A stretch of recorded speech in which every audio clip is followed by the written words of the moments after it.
कहा जाता है जो समय के साथ जो चलता है सब कुछ उसी को मिलता है। जो सोएगा वो रोएगा और जो जगेगा वही पाएगा। नमस्कार दोस्तों, आपके अपने सर आलोक सर और आपके अपने यूट्यूब चैनल आलोक क्लासेस सीसवा में एक बार फिर एक प्यारे से वीडियो के साथ आपका हार्दिक अभिनंदन करते हैं। तो चलिए मित्रों, आज हम बात करेंगे आपसे विज्ञान यानी कि साइंस के बारे में। साइंस में फिजिक्स आपके लिए लेकर आए हैं एक मेन टॉपिक, घंटे, समय, दिन, मिनट और सेकंड बताने के बारे में कि आप उस चीज को कैसे निकालते हैं। क्योंकि इस चैप्टर से बच्चों 1 नंबर से लेकर 10 नंबर तक आपके एग्जाम में आ जाया करता है। इन सारे चैप्टरों में से हम इंपॉर्टेंट चैप्टर आपके लिए लेकर आए हैं ताकि आपको एक अच्छा नंबर मिल सके। तो चलिए बिना विलंब किए हम अपने सवाल की ओर बढ़ते हैं और देखते हैं कि आज का क्लास कैसे होने वाला है। क्लास की ओर बढ़ने से पहले अगर आपको मेरी वीडियो अच्छा लगता हो, अच्छा लगे, आप हमारे चैनल पर अगर नए हो तो चैनल को सब्सक्राइब करें, लाइक करें, शेयर करें और कमेंट जरूर करें ताकि हम भी एक अच्छे कंटेंट आपके लिए डालते रहें और आप हमारे वीडियो से खूब पढ़िए और आगे बढ़िए। क्योंकि आपके अपने सर आलोक सर और आपके अपने यूट्यूब चैनल आलोक क्लासेस सीसवा के थ्रू हम आपको एक अच्छा और एक मस्त वीडियो देते हैं जिससे आप पढ़कर अपने आप को एक जागृत, सुसज्जित और एक अच्छे बच्चों की लाइन और बेहतरीन एंगल से आप अपने को देख सके और एक अच्छे नंबर की प्राप्ति कर सके। इसी प्रकार 95% प्लस करने के लिए आपको हम लेकर आ गए हैं एक महा ट्रिक, जिस ट्रिक से आप कम समय में सवाल को अधिक लगाएंगे और नंबर भी पाएंगे। तो चलिए बच्चों बिना विलंब किए सवाल की ओर बढ़ते हैं। सबसे पहले हम सवाल देखेंगे फ्यूज, एम्पियर, वोल्ट, बल्ब और प्रतिरोध की एक आकृति भाग। सबसे पहले आपके सवाल में क्या कर रहे हैं बच्चों, इनको देखिए। आपका सवाल नंबर पहला में कह रहा है कि 240 वोल्ट 5 एम्पियर फ्यूज वाले परिपथ में 25 वाट के कितने बल्ब लग सकते हैं। 250 वोल्ट का 5 एम्पियर की धारा बह रही है, यानी कि 5 एम्पियर की धारा है, तो 25 वाट के कितने बल्ब लगेंगे कि 240 वाट की 25 एम्पियर फ्यूज में लग जाए। इनको जब ज्ञात करेंगे बच्चों तो इनको सबसे पहले लिखेंगे कि V का मतलब होता है वोल्ट, यानी कि V मतलब 240 वोल्ट सबसे पहले यहां हम लिख देंगे। इसके बाद देखिए क्या कर रहा है, एम्पियर मतलब होता है I, यानी कि I मतलब हो जाएगा एम्पियर और एम्पियर आपका दिया है 5 एम्पियर, तो यहां लिख लेंगे हम 5 एम्पियर।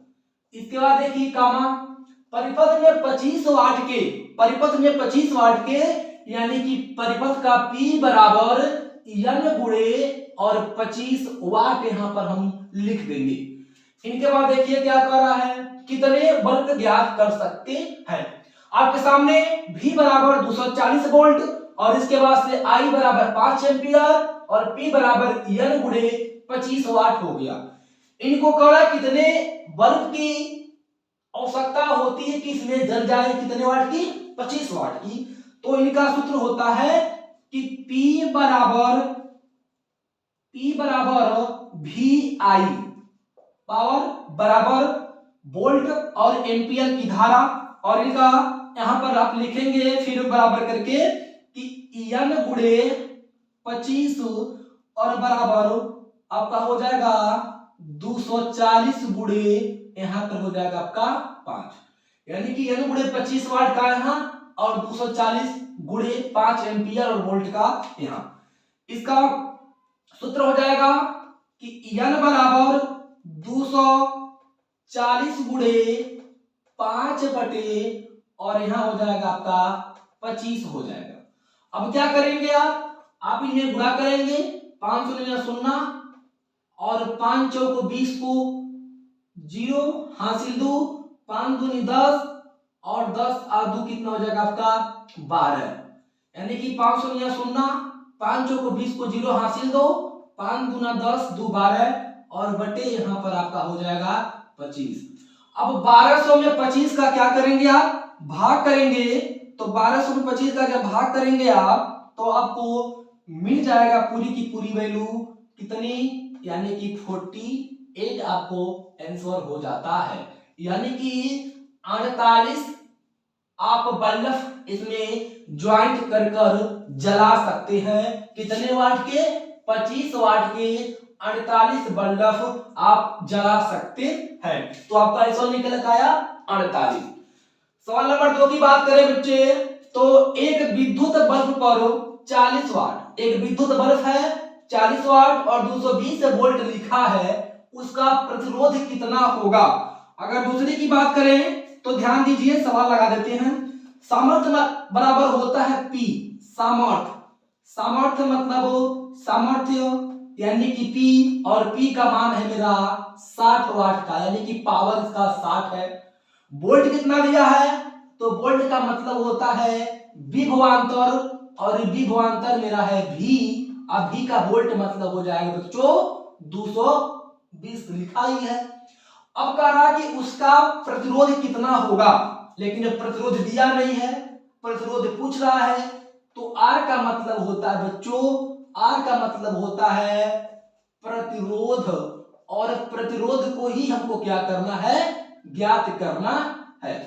तो प्रतिरोध जब ज्ञात करेंगे तो सामर्थ्य P बराबर 60, विभवांतर V बराबर 220, R बराबर प्रतिरोध को ज्ञात करना है। इनका सूत्र सबसे पहले लिखेंगे, सूत्र लिखेंगे बच्चों कि प्रतिरोध बराबर क्या होता है, तो R बराबर V पर स्क्वायर बटे क्या हो जाएगा P, R बराबर V पर स्क्वायर बटे P होगा। इसके बाद से क्या करेंगे आप, R को बाहर, R का मान है नहीं, V माने विभवांतर, यानी कि 220 पे पावर 2, यानी कि 220 गुणे 220 बटे P माने सामर्थ्य की वैल्यू 60 है, तो यहां ले लेंगे आप 60 बराबर कर देंगे। इसका गुणा इसमें कर दीजिएगा, इसका गुणा जब इसमें करेंगे तो आपको कितना मिलेगा, चलिए गुणा करके हम आपको दिखा दे रहे हैं बच्चे। यहाँ 220 गुणे 220 बटे 7, तो गुणा करेंगे तो यहाँ पे सबसे पहले गुणा कर दीजिए आसानी से, बिल्कुल इधर उधर भटकने की आवश्यकता नहीं है, भटक जाएंगे गलत हो जाएगा, दिक्कत हो जाएगा। सवाल है मल्टीप्लाई कर देते हैं एक बार, देखिए बच्चों यहाँ पर 0 का 0 पूरा हो जाएगा, 2 शून्य 0, 2 दूनी 4 और 2 दूनी आपका हो जाएगा बच्चों 4। उसके बाद से पूरा 2 शून्य 0, 2 दूनी 4, 2 दूनी 4, यही हम उतार देंगे क्योंकि यही दो जीरो का है, 0 0 4 4 4, यानी कि आपको मिल जाएगा 4 4 4 3 बार, 2 0 2 बार, यानी कि 1 0 2 का 2 बार, और यहां मिल जाएगा हमको 60। एक जीरो से एक जीरो काट दीजिए और 6 यानी कि 4440 में आप 6 का भाग दे दीजिए तो आपको आंसर आसानी से मिल जाएगा 806.67, यानी कि 806.67 जो है ना आपको आंसर यहाँ पर आसानी से मिल जाता है। और बच्चों आपका जो प्रतिरोध निकल गया, यानी कि आपका प्रतिरोध हो जाएगा 806.67।